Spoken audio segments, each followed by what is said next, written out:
I've done quite a bit more since we last spoke. Last video was me hitting 10,000 words. I've done more. Spoiler alert, I've done more.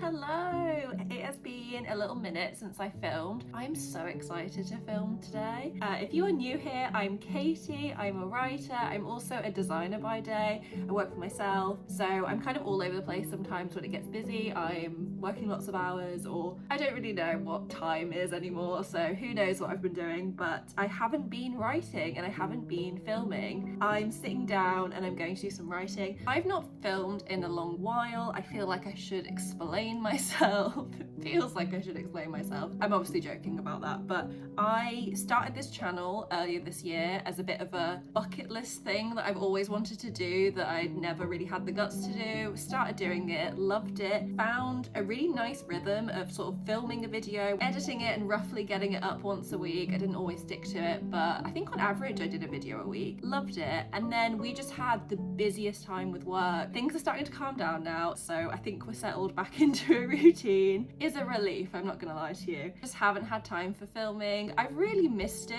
and I've also missed writing, so I don't know if any other writers find this, but if I take a break from a project, you know, maybe I don't want to take that break, it's really hard to get back into the feeling of the project and the enthusiasm you have for it and the motivation and the kind of, you can see the light at the end of the tunnel, you can see what the finished product is going to be. Like, I really had a vision for what the first draft was going to look like at one point, and I really struggled to remember what that was. Like, I had bits and pieces, but I just couldn't really believe in the whole for a while, so it made coming back to writing quite difficult. But I'm back in it now. It's been a couple of weeks of sort of doing writing where I can. Obviously finished work and I'm excited to get into writing. It's like the thing I've been thinking about all day, but seemingly like during the week it's really difficult. I think it's because my time in the evening is purely resting from work, so I'm kind of still thinking through things I have to figure out at work. I'm thinking through those. My subconscious is very busy with that. I don't really think about my project as much as I would like to. One of the things I've had in the past, which I absolutely love, is where anytime you have a bit of quietness, I feel like your brain just gets lit up with all these ideas for your project,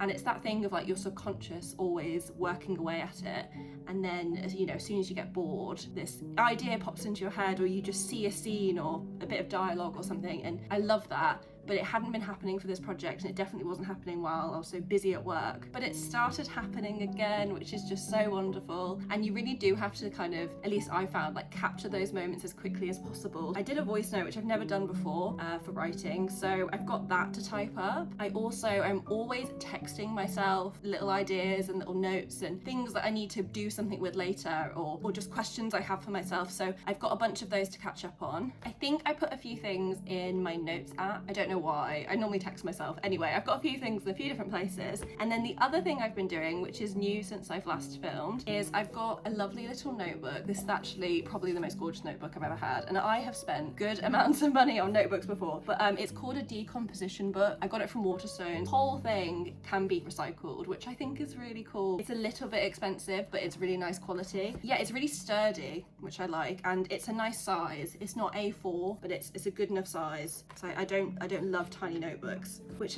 leads me on to the other thing that's new, which is my tiny notebook. So I've just already proved myself to be a hypocrite, but this is also from Waterstones. I think I bought them on the same day. I think I just had that moment where I was like, okay, now it's time to be organized.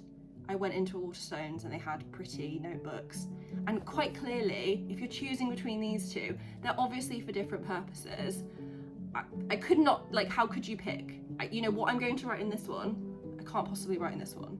You understand? It's fine. Basically, it's just a little notebook that I've been writing down what I'm reading. A lot of it ends up being craft-based and things that I'm taking on board for my writing. There's been a couple of times where I've genuinely had so many notes that I've done a whole page in here. So, for example, I've been reading Terry Pratchett's Going Postal, which is one of his Discworld novels. If you're not familiar with the Discworld, it's Terry Pratchett's sort of big fantasy world where he's written, I think, 30 or 40 interconnected novels. I've been reading quite a lot of them the past year. I love them. He's so funny. These are my favorite books. They're so silly, and silly fantasy, just, oh, nothing else beats it. I love it so much. So as you can see, I've been tabbing my copy.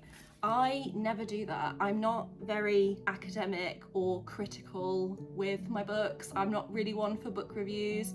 If I love a book, I will tell everyone about it, even people who absolutely are probably not interested in reading that book. But I don't think I'm always that coherent, but then something about writing down my thoughts. I've started to really find little gems that really help me with my writing, or help me understand the intention behind something that the author's done, or just why I've liked something, to be honest. I think that's been a really crucial thing. Like, I love Terry Pratchett's books. This is like the 5th book of his that I've read. I haven't even read the whole thing, but every single page there was something that I was learning, and something that I just thought was so cool and so well done. And because I just had so much to write about, put it in the big notebook. I've got a whole page all about this book, I think several pages actually, now that I think about it. And yeah, I just couldn't stop. So this little book, it would have been done in no time. I didn't expect to go off on this tangent, so I hope you have enjoyed it.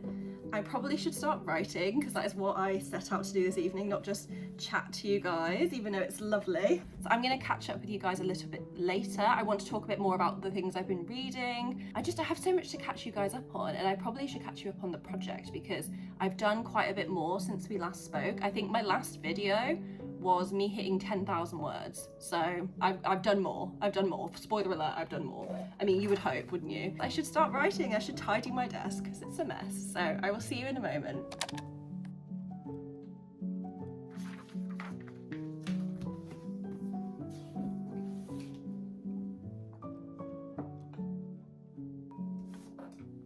As a side note, I've been really into candles lately. Shock, I know, for somebody to be into candles in the autumn where it gets darker. But yes, I've got this little candle. I think it makes me look like a Victorian orphan child, which is fun. I'm really loving how little this is, because I just think it's very cute.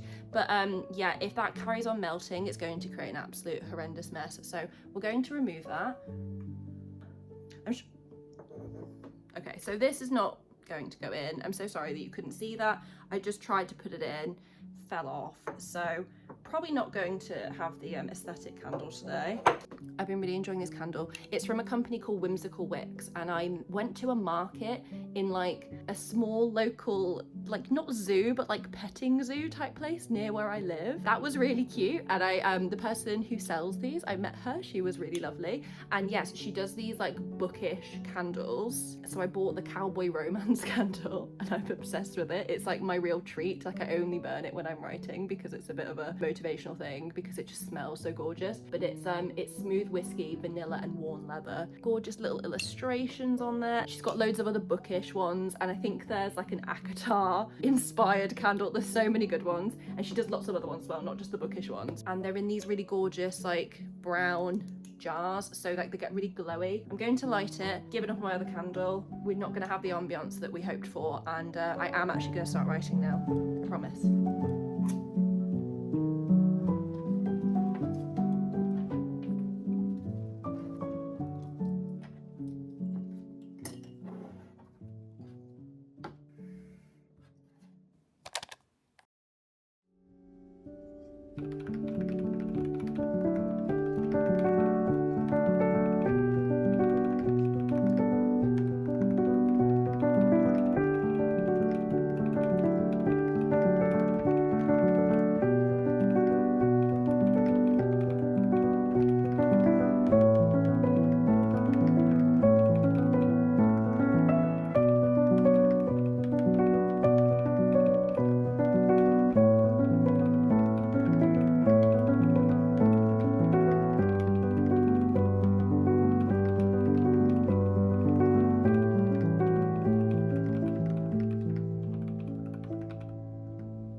Okay, so we have written some words. Let me sort out my lighting, because this is really bad. I ended up writing for about 45 minutes, which honestly I think is all I have in me for the evening, but I'm really proud of my progress, so it counts. I'm happy. I can, you know, finish up with my head held high. So I wrote 1,710 words, which brings my total up to 25,083 words, which I am so thrilled with. If you've seen my other videos, you know I have restarted this over and over and over again. This project has been tough. I've had lots of different ideas on how to approach it and how to set the story up, and it's resulted in me writing the beginning several times, I think 4, maybe 5 times, and I completely committed every time, and I'm so glad I did it because I'm on the right track now. But every time really committing, thinking you're on the right track, and then not being on the right track, obviously I can say this now because it seems to be going okay, but it really feels like those were so necessary, and I'm so like happy that I just kept going and like it was all worth it. But at the time it didn't always feel like it was worth it. It was really tough. And yeah, around the same time that I had to take a break from YouTube, I just stopped writing. And when I tried to pick up writing again, I just didn't want to do this project. I just thought, oh my gosh, I'm never going to finish it. I had this, you know, latest iteration of the beginning. I didn't really feel that anything was wrong with it. I didn't think, oh, I should start again because I got a better way of approaching this story. I just kind of had this beginning, and it was at 16,000 words, and I just thought, I don't know how good it is, I don't know if I like it. And actually I hadn't done much more since that last video where I got up to 10,000 words, because what I ended up doing was figuring out a way to take some of what I'd already written in a previous, you know, attempt at the beginning. So what I had was those 10,000 words, a little bit more that I'd added, and then a couple of scenes that I'd written in previous versions that I was able to add in, and sort of it would make sense for this draft. So I was feeling rubbish, and then I took some time away and I picked up some other ideas I'd had for other projects. I think because this project is so dark and it's got some real adult themes and it's very heavy material, I wanted something really light. So hence reading Terry Pratchett's Going Postal, which, as I said before, his books are like satire of fantasy. The reason I was making so many notes about Terry Pratchett's Going Postal is because it is a workplace comedy. It's all about this con man who is given a choice. He can either hang for his crimes or he can go and run the postal service. He just has such a headache trying to revive this archaic system that doesn't work anymore, and the people he works with are very interesting and quirky. It is really funny, and there's a lot of like ridiculousness in here, and I'm not going to go on about it too much, but I love this book, and it really helped me figure out things I could do with this other idea that I've had, which again is like a fantasy workplace comedy found family type thing. It's still very early and it's so different from this project that it was just refreshing to work on, and I still don't really know what it is, but I've got loads of ideas. So yeah, I went away and I focused on that. And then I focused on another project, which I'm not sure I'm going to return to, but it's a bit of a retelling, and I never really thought I would do a retelling, but I just had this idea for one. So I won't talk about it too much because I don't think it will go anywhere. And it might be one of those things that's just a purely fun project for me that doesn't have to be good. I might talk about that in more depth another time because I think it's something that I've never had in my practice, and I found it really lovely. It's been a really great outlet. So I spent quite a few weeks working on these two things away from this project, and then I don't know what happened. I'd had my fill of the cozy, funny fantasy, and I just thought, I want to go and write something really dark and a bit, you know, gothic and miserable. I think the weather changing, that's exactly what it is. The weather changed, we had a few gloomy days, and I was just like, oh yes, that's exactly what I want. So I started watching spooky things, reading spooky things, and then wanting to write something spooky. So came back to it, and I just wrote so much in a couple of weeks. It's so nice to be at this steady pace, to have crossed over into a word count territory that I'd never really reached when I was doing all these other beginnings. I think I would write a beginning that was around 15,000 words, up to 20,000 words sometimes, and then I would never get any further. So this being at 25,000 words, and I've written bits out of order. So I've written bits from the middle, bits from sort of a little bit later into the book, but mostly at the start. But I think I can see the whole thing now. Pieces of it are coming together, and it's just a lovely feeling. It's really nice. And I don't know if anybody else has that feeling, if they work similarly, you know, they write non-chronologically. Love to hear if you have that moment where it just clicks and things just start coming together, because I feel like that's what's happening for me. And on one hand, I can't get it down quick enough because I don't have the time. And then sometimes I think, okay, I've got like 5 scenes in my head, need to get them all down. And I will go away and I'll work really hard at one of them. And then I'm so tired and I can't seem to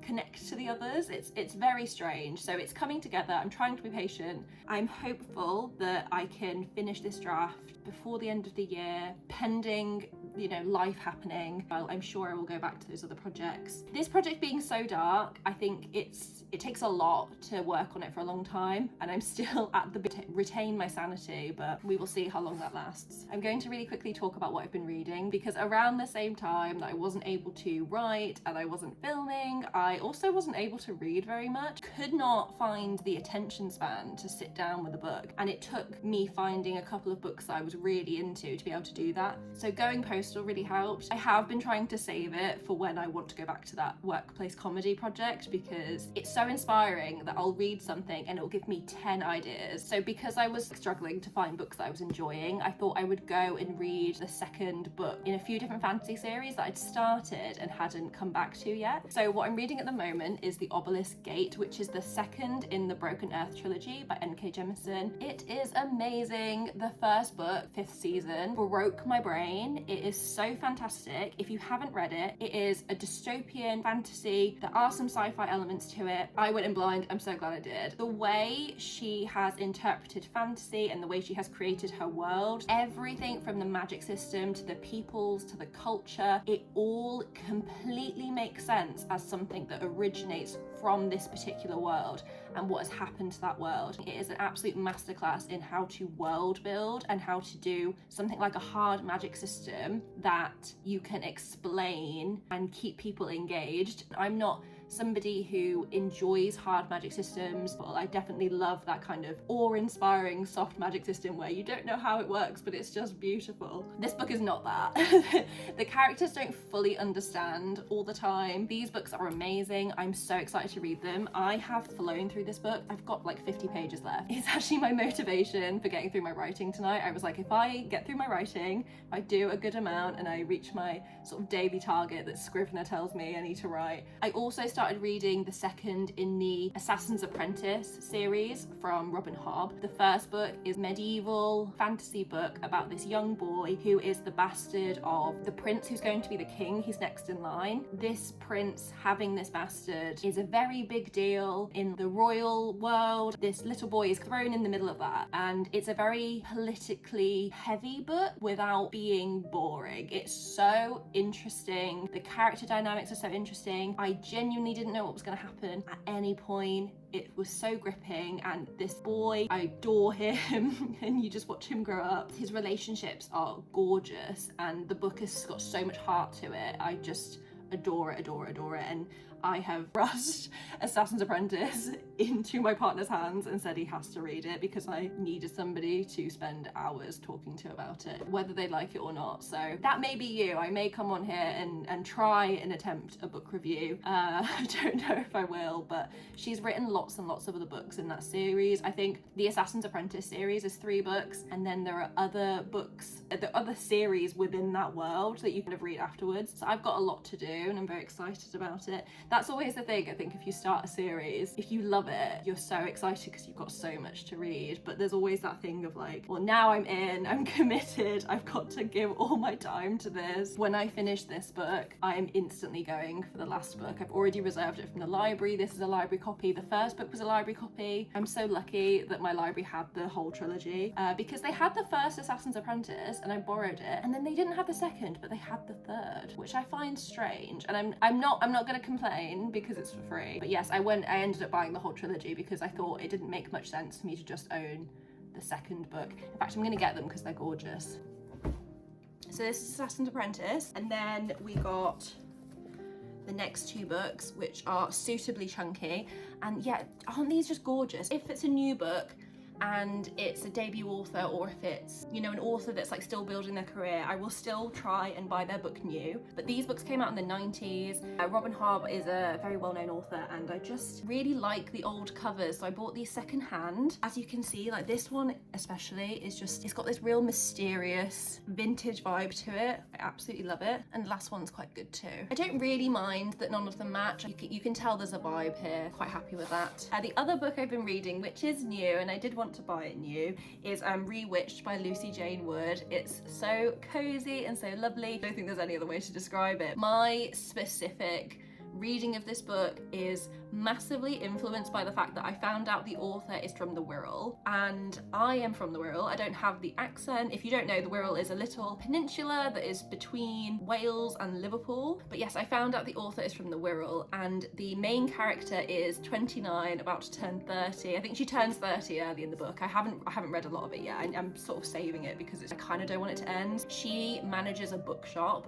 and as soon as I found that out, I read it on the blurb, I just pictured Lingham's in my head. If you don't know, Lingham's is a independent bookshop. It's in the Wirral, and it's where I grew up. And actually, when I was a little kid, my mum managed Lingham's. She was the manager there for a while, and I just love that bookshop. I went there for sort of the midnight Harry Potter releases. I just have so many memories there. It's so gorgeous. So yeah, I was reading this book and just imagining Lingham's, like my favorite bookshop in the world, and it's just so beautiful. I just, love it, love it, love it, love it. I am reading a quite silly amount of books at the same time at the moment. I am enjoying all of them equally, just in very different ways. I feel like a parent who can't choose a favourite child. Next book is Among the Burning Flowers by Samantha Shannon. It's a prequel to The Priory of the Orange Tree. It happens just before that book, so if you haven't read Priory and you're intimidated by the 800 or so pages, I would recommend reading this first. Priory is amazing. Like, when you get into it, after like a couple of chapters, you just want more of it. Like, I don't